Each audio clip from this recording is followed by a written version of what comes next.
Welcome to the Fantasy Champions Fantasy Football Podcast. Here's your host, Morgan Colby and Rick Lemon. What's going on, Fantasy Champs? It's Christmas Eve. Most of the NFL slate is playing today.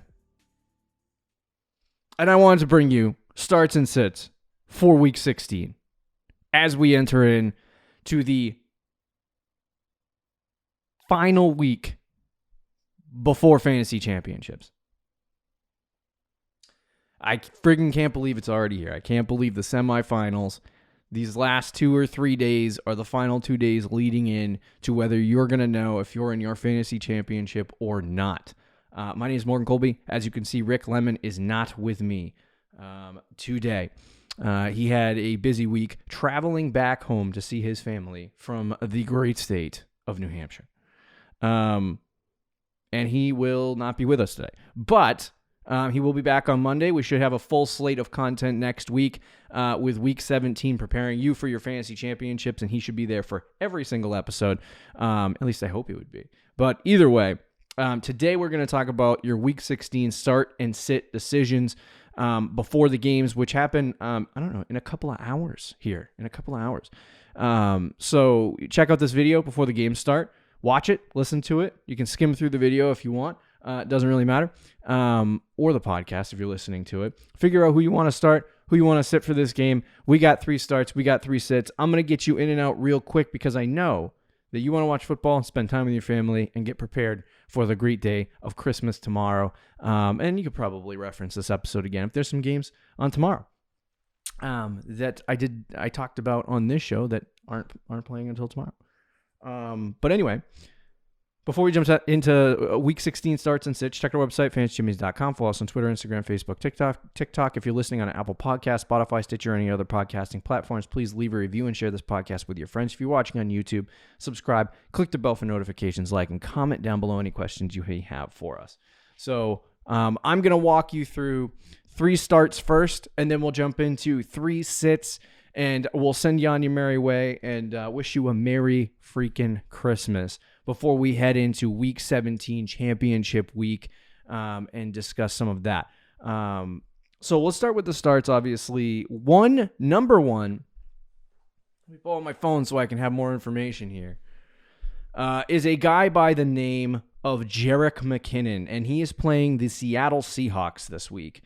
Jerick McKinnon is a really interesting player because I was very much in on the Isaiah Pacheco train, and I love Isaiah Pacheco. I can't speak today, clearly. But I love Isaiah Pacheco, and he's been really good since, getting a full gamut of the work in Week 10 and 11, where he's gotten a consistent, 10, 15, 16, and 12 points. This past week, he had a really good matchup against Houston. The game script kind of went negative on him a little bit in the game, which is not what I anticipated. So I told you to start him, but he only ended up with 35% of the snaps in the game. He did have 15 carries for 86 yards, so he's a really good running back. Like, he's hyper efficient running the ball. On the season, he currently has, I think it's 4.87 yards per carry. So he's been really good rushing the ball on the ground. The problem is that there is really no pass catching upside for Isaiah Pacheco. If the pass catching upside was there along with the rushing, I would like Isaiah Pacheco versus Seattle in this instance. But for this game, I'm not going to say Pacheco. Even though if you have Pacheco going up against Seattle, not a bad play. Like, you could probably start him in that matchup and not worry about it. Jerick McKinnon is the guy that I think I want to start this week. And it's a little bit tougher for me because I said last week, no, don't want anything to do with McKinnon. Like, it was a fluke. And then last week, he had a really, really good game against Houston. Pass catching, everything. And it led to him having another 30-point week. Now, I don't think he's going to have a 30-point week against the Seattle Seahawks. But at this point in the game, you're in the fantasy playoffs. You have to adjust quickly. If you picked up Jerick McKinnon and you're planning on starting him, start him. Or you're thinking about starting him, start him. He only had 10 carries for 52 yards, but he had 62% of the snaps in a negative game script. This game against Seattle is going to be similar to the game against Houston, where I think Seattle is going to be able to score some points. And they're not necessarily, I don't think they're going to keep up with Kansas City, but I think they're a team that could definitely keep pace with Kansas City a little bit, to a point where Kansas City is, not really going to take the game away entirely. Seattle will always be in it. So if that's the case, then I think Kansas City will throw the ball, and it'll be a positive thing for Jerick McKinnon. But he's had 57 and 62% of the snaps the last 2 weeks, exploding onto the scene. It's clear Pacheco is the running back they want to give the rock on the ground. But in terms of pass catching opportunity, but Jerick McKinnon is the guy. 9 targets, 8 targets the last 2 weeks, basically 17 targets the last 2 weeks, and he's caught 15 passes off those 17 targets. Or what did I say? I completely fricked that up. Yeah, 17 targets. And he's caught 15 passes on it. 112 yards, 70 yards, so 182 yards in 2 weeks and 3 touchdowns. He has been really, really good the last 2 weeks for fantasy football. Obviously, he's a guy that you're looking at and you're like, okay, is this the real deal? Like, he's had 2 30-point weeks. Is this guy the real deal? He's the real deal when they're passing him the ball. If he has a week this week where he gets 3 targets, he's not going to be good for fantasy. He's going to completely fall off a cliff. But if he does hit this 6, 7, 8, like 6 or more targets to me in this game against Seattle, and Jerick McKinnon has a really good day. Even if he doesn't score that touchdown, it's the rushing work that he's getting, which I don't think he gets a lot. I think he probably hits 8 carries. But it's this pass-catching work that's putting him over the top and giving him the opportunity to score a ton of fantasy points. 8 catches last week for 70 yards and a touchdown, and also rushing for 52. So he's a really good play this week. And then the other thing that I wanted to reference too is the Seattle Seahawks right now through 16 weeks, or 15 weeks, I should say, Seattle gives up to the running back position 26.2 fantasy points. So like I said, this could be a game where, they're only second worst to Houston. And so this could be a week where Pacheco and Jerick McKinnon both have a good week. I would roll with both of them if you have either one of them. But McKinnon is the guy that I really want to get out there in starting lineups. Is a little bit more iffy for me, at least, where it's like, he had 2 30-point performances. You have to kind of think about it in that context. But, so now it's like, yeah, I feel like I should have to play him. I mean, Fantasy Pros hasn't projected. Sleeper hasn't projected at RB5. I don't even know where he's ranked on the week ECR and Fantasy Pros. I'm not going to pull it up because my computer's working a little slow today. But Jerick McKinnon against Seattle, really great play this week. Should get him in your starting lineup. Number 2, Devonta Smith versus Dallas. Honestly, if you don't have Smith in your lineup on a week-to-week basis on the season, then what is wrong with you? But he is wide receiver 18 on the year, so for some people it might be a little bit of a question. Last 3 weeks, 21, 17, 17. Against easier matchups this year, he's had really good performances. He's going up against Dallas, who is given up to the wide receiver position roughly 30.1 fantasy points. So not only is A.J. Brown going to eat, but Devonta Smith's going to eat. And the good thing that I've seen from Devonta Smith since week 10 is a consistent target share from Jalen Hurts. He's had 8, 9, 9, 8, 8, 8 in the last 3 weeks. Now, there is a change at quarterback here with Jalen Hurts missing this week and possibly next week with Gardner Minshew. Normally, I would be concerned about a backup quarterback going in and starting in a game again, for Philadelphia, and it affecting the wide receiver core. And it could affect the wide receiver core, but I've seen in the past, Gardner Minshew come into games and not necessarily fill the shoes of the starter in terms of, the fantasy relevancy that they have, but fill the shoes as in he can get the ball to the pass catchers in the offense. And to be honest with you, this is going to be, they're probably going to run it a lot in this game. So that might limit the target share. Like I could see, Smith getting 6, 7 targets in the game instead. But I do think that he's going to be efficient. He's going to get his 5 catches. He's probably going to get his 70 to 100 yards and maybe a touchdown in the game. I don't think Gardner Minshew is going to hold this offense back. And they are playing Dallas, who they're going to have to keep pace with. So this isn't going to be a ground and pound game for them, like people think. Like if they were playing, Chicago like the week prior and Gardner Minshew was starting, they could probably ground and pound their way to a victory. But in this game against Dallas, Dallas is going to score. They're going to have to keep pace with it. And because of that, Minshew is going to have to throw. And if that's the case, guys like Smith, guys like A.J. Brown are going to have really high target shares, in my opinion. So if that's the case against a super easy Dallas pass attack, there should be work here for Devonta Smith. And like I said, don't be super concerned about Gardner Minshew.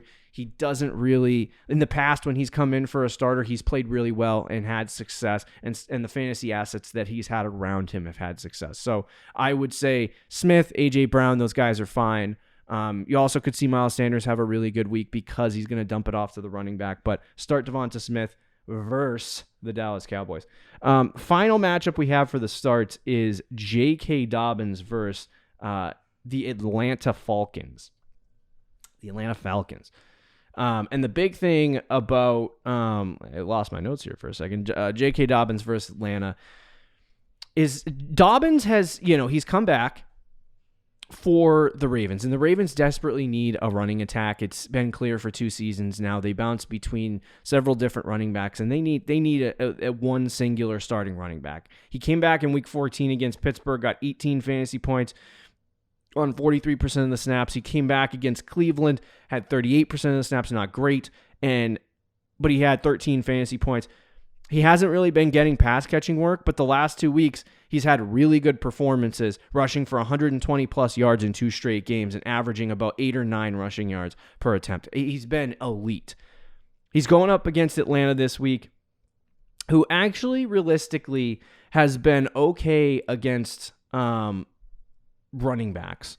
Atlanta has only given up 20.9 fantasy points to the running back position. So I'm starting Dobbins this week because I think a lot of people probably look at Dobbins and think, if they have him in their starting lineups, I would say if you're in the fantasy playoffs and you have Dobbins, you figured out a way to get there because you probably drafted Dobbins relatively high and with an expectation that he would have success, and then obviously got hurt and other things happened. So Dobbins really didn't perform at the level that you would want him to this year. But the last 2 weeks have been really good, RB2 or better in those 2 games against Pittsburgh and Cleveland. Now he's got Atlanta, and Atlanta typically, I feel like the running back situation, they run it a lot and usually try to control the pace of the game, which means the game is a lot faster, and that's why they are lower on the fantasy points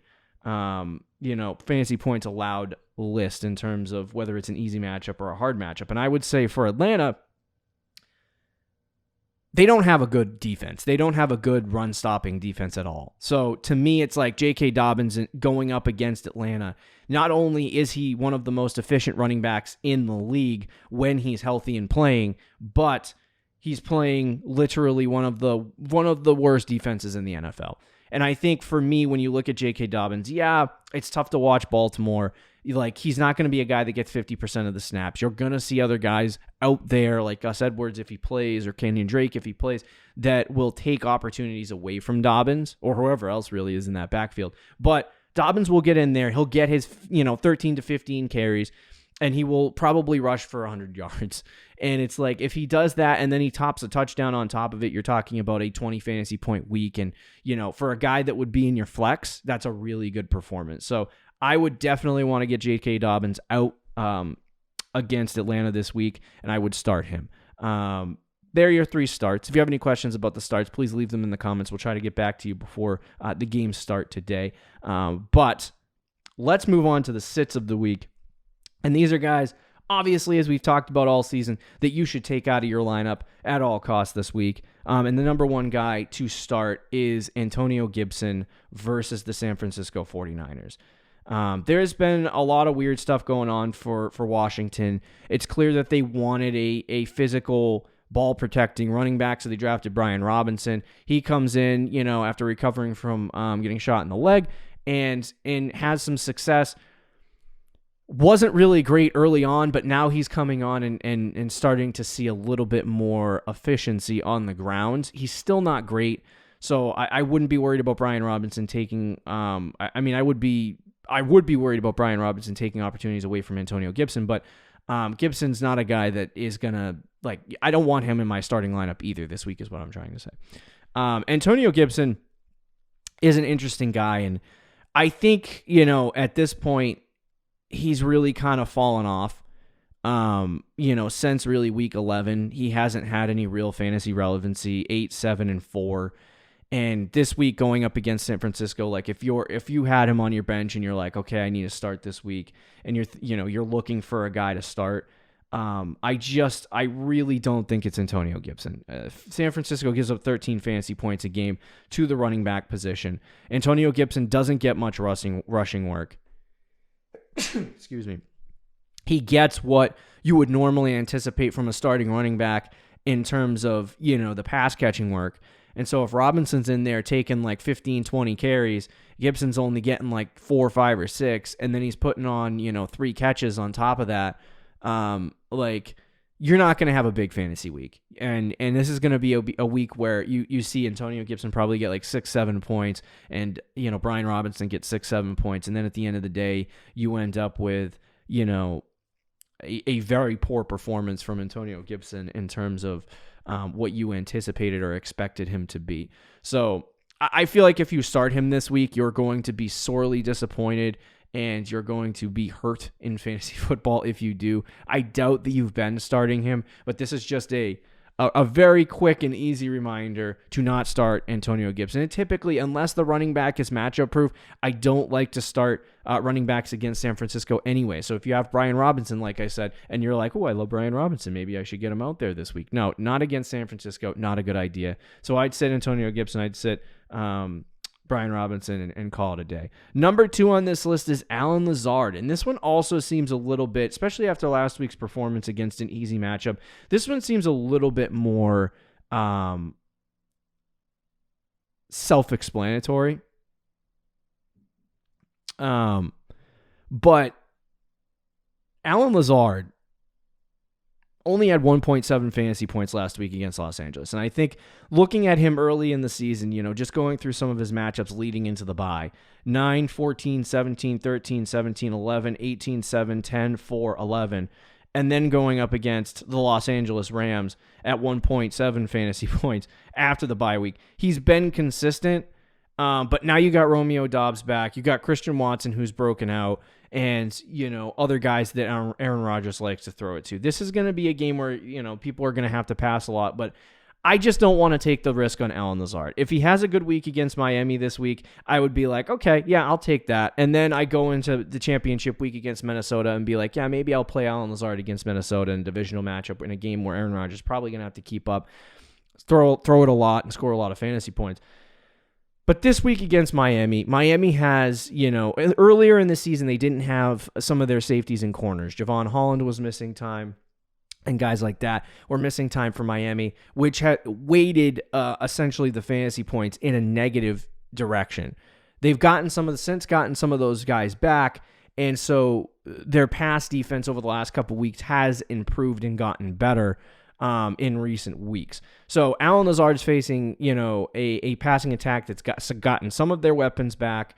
It's going to be difficult for him to have a whole ton of success because he is the guy right now. Like Watson's getting, you shift some guys around because Rodgers is throwing it to everyone right now, but Lazard is the number 1 guy on the team. So I think he's going to draw a lot of attention from their number 1 corner, which is gonna cause him to not have a great fantasy week. But you saw last week against the Rams, he drew Jalen Ramsey and had 1.7 points. So this is going to be a week against Miami where I don't think Lazard has a really big week. I think he gets kind of restricted a little bit by his opportunity, and this is going to end up being kind of a tough week for Lazard. And after the 1.7 points, when you're in the playoffs, it's really tough for me to look at Lazard and be like, okay, I'm going to start him this week because I'm afraid of that 1.7 points, to be honest with you. And if you have Allen Lazard, you probably didn't draft him, initially. Like I think he was a 7th to 9th round pick, so you probably weren't drafting him with the intention of starting him immediately. and hoping that he breaks out. And he probably came onto the scene and you started him a bunch of times this year. But if you have a choice between him and somebody else, like, I would go with that other person. If you had a choice between him and Devonta Smith, or him and Jerick McKinnon in your flex, or him and J.K. Dobbins, I would go with those three guys over Allen Lazard, because I don't think that Allen Lazard's going to have a big week this week. Now, you can argue about matchups and all of that stuff, but I think to me, Allen Lazard is got to be a guy that sits down this week. If he has a big week, I apologize. Hopefully you win your fantasy week anyway, but I would wait 1 week before deciding to start him, because I think the risk is too great. Like, risk does not outweigh reward. Now, if you're looking for a big play this week, I just don't even think that Allen Lazard's the guy that's the big play. I think it's Christian Watson who can get 30 points. I think that Allen Lazard is just a consistent, steady, okay play. And so Lazard I'm taking him out of my starting lineups. You should too. Final guy we have is Cole Kmet versus the Buffalo Bills. I don't think we've had a tight end on this show all season long. So I wanted to, one final time before week 17, throw a tight end on this show. Kmet's playing Buffalo. Buffalo's given up 6 fantasy points a game to the tight end position. One of the lowest totals on the season. Third hardest matchup for tight ends. And Kmet is inconsistent at best. And since week 9, he's been good for fantasy football. He's had 22, 23, 6, 5, 13, and 6. And, he's been getting target share. He's been really good. I'm excited to see what Kmet does next season. With another year of improved Justin Fields and improved offense, hopefully with that offensive line getting better, I would make some moves there. But Kmet's really interesting in that in this game, and I think against Buffalo, some people would be inclined to start him.